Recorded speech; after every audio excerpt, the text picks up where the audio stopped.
बिस्मिल्लाहिर्रहमानिर्रहीम। Students, I am Mohammad Ali from channel friends physics. Students, आज हम सेंट्रीपिटल फोर्स से रिलेटेड एक स्पेशल केस डिस्कस करेंगे, tension in the vertical circle. Students, अगर कोई बॉडी एक हॉरिजॉन्टल सर्कल में रिवॉल्व कर रही है तो उसकी स्पीड, काइनेटिक, पोटेंशियल एनर्जीज़ की जो वैल्यूज़ होती हैं वो रहती हैं कांस्टेंट। लेकिन अगर कोई बॉडी किसी वर्टिकल सर्कल में जो है वो रिवॉल्व करे तो फिर उसके 3 पॉइंट्स हम मेंशन करते हैं, उसका बॉटम पॉइंट, उसका मिड पॉइंट और उसका टॉप पॉइंट।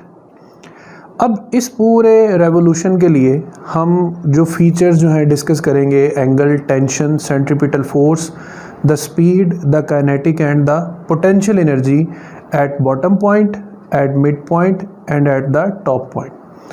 तो सबसे पहले तो हम इसकी जनरल बेसिक इक्वेशन डेवलप कैसे करते हैं वो देखें, फिर ये एक टेबल कंप्लीट हो जाएगा स्टूडेंट्स और आप इसके बारे में सारी इन्फॉर्मेशन जो है वो एक्यूमुलेट कर सकते हैं।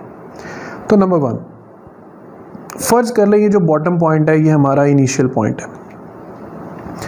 अब एक ऑब्जेक्ट को हमने एक रस्सी से बांध के लटकाया हुआ है, तो वेट एक्ट कर रहा है डाउनवर्ड, टेंशन एक्ट कर रही है upward. So we can write a general equation of net force that T minus mg is equal to mv square over r, या इसको mv square over r की बजाय आप सिंपल fc भी लिख सकते हैं। ठीक है। सो बॉटम पॉइंट पे जो सेंट्रीपिटल फोर्स है स्टूडेंट्स, उसकी इक्वेशन है T माइनस mg। लेकिन स्टूडेंट्स क्या होगा कि जैसे ही अगर हम इस ऑब्जेक्ट को थोड़ा सा डिस्प्लेस करेंगे, लेट्स से हम इस पॉइंट पर ले आते हैं, तो देखें इसका वेट तो अभी भी स्टिल वर्टिकली डाउनवर्ड एक्ट करेगा mg, लेकिन टेंशन ने तो अलोंग द स्ट्रिंग ही रहना है। तो अब टेंशन और वेट एक दूसरे को डायरेक्टली बैलेंस नहीं कर रहे, सो क्या करना पड़ेगा, हमें इसके कंपोनेंट्स बनाने पड़ेंगे। लेट्स से ये लाइन इनिशियल जो है एक्सिस को रिप्रेजेंट करती है। अब यहाँ पर एंगल थीटा सबटेंड हुआ है स्टूडेंट्स, तो यहाँ से भी एक लाइन स्ट्रेट ड्रॉ कर दें। यहाँ पर भी एंगल बनेगा थीटा, सेम एंगल्स होंगे। अब यहाँ से जब आप प्रोजेक्शन ड्रॉ करेंगे स्टूडेंट्स, तो प्रोजेक्शन से पता चलेगा कि एंगल के बिल्कुल सामने है परपेंडिकुलर और एंगल के एडजेसेंट है बेस। अब बेस पे वेट का कौन सा कंपोनेंट होगा, एक्स कंपोनेंट, तो हम यहाँ पे लिखेंगे M G cos of theta. अब देखें ज़रा, टेंशन की लाइन में वेट का कौन सा कंपोनेंट आ रहा है, एम जी कॉस थीटा। अब स्टूडेंट्स यही इक्वेशन हम रीमॉडिफाई करते हैं कि T minus M G cos theta is equal to F C. ठीक है। तो एक तो ये थीटा से रिलेटेड जनरल इक्वेशन है जो आपने याद रखनी है, इसको अब हम बॉटम, मिड और टॉप पे वेरीफाई करेंगे। एक और इक्वेशन जिसकी मैं डेरिवेशन नहीं आपको डायरेक्ट रिजल्ट बता रहा हूँ, that v is equal to under root, यानी इस वर्टिकल सर्कल में रिवॉल्व करते हुए टॉप पॉइंट पे वेलोसिटी कितनी होगी, मिड पॉइंट पे वेलोसिटी कितनी होगी, बॉटम पे कितनी होगी। अब सिंपल है ना, जब बॉडी अपवर्ड जाएगी तो वेलोसिटी डिक्रीज करनी चाहिए, जब बॉडी डाउनवर्ड आएगी तो वेलोसिटी इंक्रीज करनी चाहिए। तो यही वर्टिकल सर्कल की खसूसियत है कि इसमें काइनेटिक और पोटेंशियल जो है वो वेरी करती रहती। तो इसकी इक्वेशन भी आपने डायरेक्ट लिख लेनी है, 3gr plus 2gr cause of theta. Alright, so now अब देखें, अगर ये ऑब्जेक्ट वापस अपनी इक्विलिब्रियम पोजीशन पर आ जाता है बॉटम पे, तो इस लाइन का अपने ही ओरिजिनल एक्सिस के साथ एंगल कितना बनेगा, 0 डिग्री। तो जब एक ऑब्जेक्ट बॉटम पे होगा स्टूडेंट, उसका अपनी ही ओरिजिनल पोजीशन के साथ एंगल कितना बनेगा, 0 डिग्रीज बनेगा। अच्छा, अब हम इस 0 डिग्री पे टेंशन को चेक करते हैं। तो देखें, जब हम इस इक्वेशन में cos 0 पुट करेंगे तो हमारे पास टेंशन की इक्वेशन आ जाएगी, that T minus M G equals F C. तो that will be the equation of net force at the bottom. अच्छा, यहाँ से एफ सी जो है, ठीक है, यहाँ से जो टी इक्वेशन है वो हमारे पास फिर मज़ीद modify, that T is equal to M G plus F C. Alright, या हम इसको और शॉर्ट करके लिख सकते हैं that T is equal to W plus FC। तो इस इक्वेशन से एक चीज़ क्लियर हुई कि जो टेंशन है स्टूडेंट्स वो बॉटम पर स्ट्रिंग में क्या होगी, मैक्सिमम होगी। अच्छा, इसी इक्वेशन से अगर हम सेंट्रीपिटल फोर्स की इक्वेशन बनाएं तो FC comes out to be T minus W, यानी at bottom centripetal force is the difference of tension and weight. It means bottom पर जो सेंट्रीपिटल फोर्स है उसकी वैल्यू स्टूडेंट्स क्या होगी, मिनिमम होगी। अच्छा, अब आते हैं स्पीड पर कि बॉटम पर लेट्स से ये पार्टिकल रिवॉल्व करके जब वापस बॉटम से गुजरता है तो बॉटम पे इसकी स्पीड कितनी होनी चाहिए। अब स्टूडेंट्स इस इक्वेशन में अगेन कॉज 0 डिग्री पुट करना है, सारी कहानी एंगल से चलनी। बॉटम पे जब ये ऑब्जेक्ट होगा तो एंगल 0 डिग्री और लेट्स से 1 रेवोल्यूशन 360 डिग्री, तो कॉज 0 1 हो जाएगा। अब यहाँ पे जो स्पीड की इक्वेशन बनेगी 3gr प्लस 2gr वो बनेगी अंडर रूट 5gr। ऑलराइट, तो वेलोसिटी भी हो गई। अब काइनेटिक एनर्जी क्या होती है, काइनेटिक एनर्जी होती है 1/2 mv²। मैं यहाँ पे सॉल्व कर देता हूँ पहले कि इस पॉइंट से जब पार्टिकल पास करेगा तो उसकी काइनेटिक एनर्जी कितनी होनी चाहिए, 1/2 m और v²। अब ये v है, इसका स्क्वायर क्या आ जाएगा 5gr। ठीक है, तो अब स्टूडेंट्स इसको जब आप सिंप्लीफाई करेंगे तो बॉटम पॉइंट पे काइनेटिक एनर्जी की वैल्यू होगी 5/2 mgr। और पोटेंशियल एनर्जी लेट्स से ये ऑब्जेक्ट बिल्कुल ही ग्राउंड लेवल के करीब है, तो हम कंसीडर कर लेते हैं बाय रेफरेंस के at bottom the potential energy will be 0। Alright, अब सपोज करें कि ये ऑब्जेक्ट जो है ये वर्टिकल रेवोल्यूशन में अपने मिड पॉइंट तक पहुंचता है। अब मिड का अपने रेफरेंस एक्सिस के साथ कितना एंगल बन रहा है, 90 डिग्री। तो मिड पॉइंट पे एंगल कितना मेंशन करना है, 90। नाउ अगर हम इस इक्वेशन में cos 90 पुट करते हैं तो cos 90 क्या होता है, 0, यानी वेट फैक्टर यहाँ पे क्या हो जाएगा, कैंसिल हो जाएगा। तो tension will be equal to the centripetal force, और here you can see that FC is equal to tension। तो MCQ आता है कि at what point the tension in the string in vertical circle is exactly equal to the centripetal force। तो the answer is the midpoint। midpoint पे tension और centripetal force दोनों की value क्या हो जाती है, बराबर हो जाती है। स्पीड पे आ जाए, 90 डिग्री की वजह से cos 90 0 हो जाएगा। आपके पास यहाँ पर सिर्फ स्क्वायर रूट बचेगा 3gr।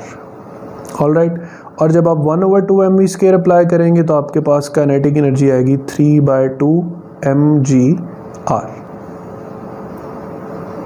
ऑलराइट, अच्छा, पोटेंशियल एनर्जी के लिए जस्ट सपोज कर लें कि ऑब्जेक्ट की बॉटम से ग्राउंड से जो हाइट है वो nearly equal to the radius है। ठीक है, तो यहाँ पर mgh जैसे होता है, यहाँ पर mgr उसकी पोटेंशियल एनर्जी आ जाएगी। Alright, now the third point. अब ये ऑब्जेक्ट रिवॉल्व करते करते जब अपने टॉप लेवल पर जाएगा, इस जगह पर पहुंचेगा स्टूडेंट्स, तो इसका अपनी ओरिजिनल पोजीशन के साथ एंगल कितना बन रहा होगा, 180 डिग्री। तो यहाँ पे टॉप पे एंगल कितना बनेगा, 180 डिग्री। नाउ अब यहाँ पे 180 पुट करते हैं तो cos 180 होता है -1, माइनस माइनस क्या हो जाएंगे, प्लस। तो आपके पास इक्वेशन बनेगी T plus mg equals FC। फिर इसको सिंप्लीफाई करके लिखेंगे तो ये बनेगा T plus W equals FC। Again tension की इक्वेशन बनाएंगे तो T is equal to FC minus W, यानी बॉटम पे जैसे टेंशन मैक्सिमम आ रही थी, यहाँ डिफरेंस की वजह से जो टेंशन है स्टूडेंट्स वो क्या हो जाएगी, मिनिमम हो जाएगी। अब FC की इक्वेशन बनाएं तो वो बन रही है T प्लस W। तो सेंट्रीपिटल फोर्स किस पॉइंट पे मैक्सिमम हो रही है, टॉप पोजीशन पे, और सेंट्रीपिटल फोर्स मिनिमम किस पोजीशन पे हो रही है, बॉटम पोजीशन पे। इसका मतलब है कि एक वर्टिकल सर्कल में स्टूडेंट्स टेंशन और सेंट्रीपिटल फोर्स एक दूसरे के इनवर्सली वेरी करते हैं। जहाँ सेंट्रीपिटल फोर्स ग्रेटेस्ट होगी वहाँ पे टेंशन मिनिमम होगी। अब आते हैं यहाँ पर हम स्पीड पर। जब यहाँ पे 180 डिग्री पुट करेंगे स्टूडेंट्स तो ये +2gr की बजाय -2gr हो जाएगा। तो 3 - 2 1, तो आपके पास √gr स्पीड आएगी।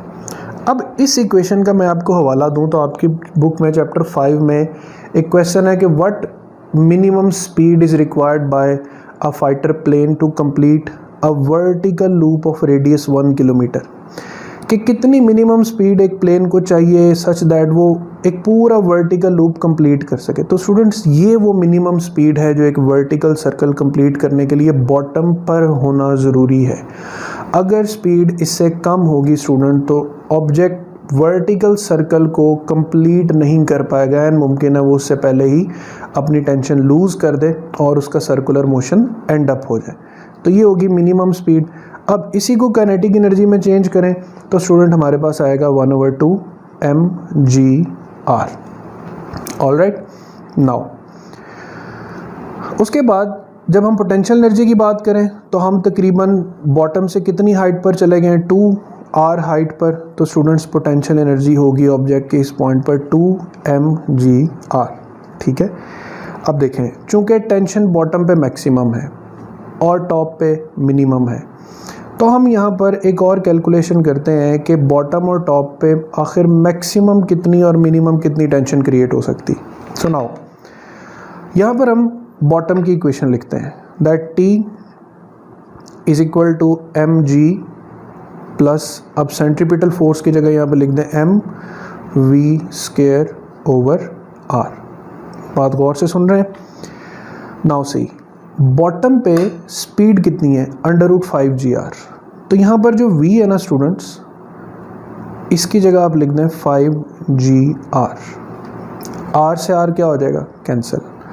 तो टेंशन आपके पास बन रही है mg + 5mg। तो tension at the bottom, the maximum tension at the bottom would be equal to 6 times of mg। यानी अगर हम गिवन वेलोसिटीज़ को पुट करें इन इक्वेशंस में तो जो बॉटम पे स्टूडेंट्स टेंशन होगी वो वेट से 6 गुना ज़्यादा होगी, वेट से 6 गुना ज़्यादा होगी। ये तो हो गया हमारे पास जो है बॉटम इक्वेशन। अच्छा, अब अगर हम यहाँ पर मिडल पे आ जाएं कि मिड पे अगर हम यही वेलोसिटी पुट करते हैं तो इक्वेशन, अब मिड पे T = क्या आ रहा है, fc। तो T = fc यानी mv²/r। m now see what is the v²। Bottom mid पे जो वेलोसिटी है वो क्या है, √3gr। तो 3gr/r, r से r कैंसिल हो जाएगा। तो students tension at mid point will be equal to 3 times of mg। यानी बॉटम पे जो टेंशन मैक्सिमम हो सकती है वो 6 टाइम्स ऑफ द वेट हो सकती है। मिड पर जो मैक्सिमम टेंशन है वो कितनी हो सकती है, 3 times of the weight mg। अब देखना है टॉप पे, अब टॉप पे मिनिमम है टेंशन, तो मिनिमम टेंशन कितनी हो सकती है स्टूडेंट्स, उसके लिए हम मिनिमम ये टॉप वाली इक्वेशन लिखेंगे T = mv²/r - mg। अब T = m, बताएं क्या पुट करेंगे यहाँ पर हम, ये वाली वेलोसिटी जो टॉप पर है, √gr है, स्केयर से अंडर ख़त्म हो जाएगा, mgr/r - mg। तो r से r कैंसिल हो जाएगा students, mg - mg comes out to be 0। तो tension at the highest point comes out to be 0 with the given velocities. तो स्टूडेंट्स ये चंद केसेस हैं कि बॉटम पे जो आपके पास टेंशन है it could be 6 times of the weight, mid पर जो टेंशन है it could be 3 times of the weight, और टॉप पर जो टेंशन है वो क्या हो सकती है, 0। तो कुछ बातें याद रखनी है कि बॉटम का रेफरेंस लाइन से एंगल 0 है, मिड 90 है, टॉप 180 है। टेंशन एट बॉटम मैक्सिमम होती, इसीलिए किसी भी स्ट्रिंग के टूटने के मैक्सिमम चांसेस टॉप पर नहीं बॉटम पर होते हैं। A string will have a maximum possibility of breaking not at the top but at the bottom. यही केस आप सिंपल पेंडुलम से भी रिलेट कर सकते हैं कि सिंपल पेंडुलम में मैक्सिमम टेंशन कब होती है, जब सिंपल पेंडुलम अपनी मीन पोजीशन से पास करता है। और यहाँ से आप एक चीज़ भी देख भी सकते हैं कि बॉटम पे जो स्पीड है वो मैक्सिमम है, तो सिंपल पेंडुलम में भी जो बॉटम पे स्पीड क्या होती है, जो मीन पोजीशन पे स्पीड होती है वो क्या होती है, मैक्सिमम होती है। तो ये स्टूडेंट्स सारा table related to tension in the vertical circle. I am hopeful कि आपको ये लेक्चर समझ आया होगा। इससे मुतालिक कोई क्वेश्चन, कोई इंक्वायरी हो तो मुझे कमेंट्स में बताएं। इंशाल्लाह अगले लेक्चर में जल्द हाजिर होंगे। अपना ख्याल रखिएगा। अल्लाह हाफ़िज़।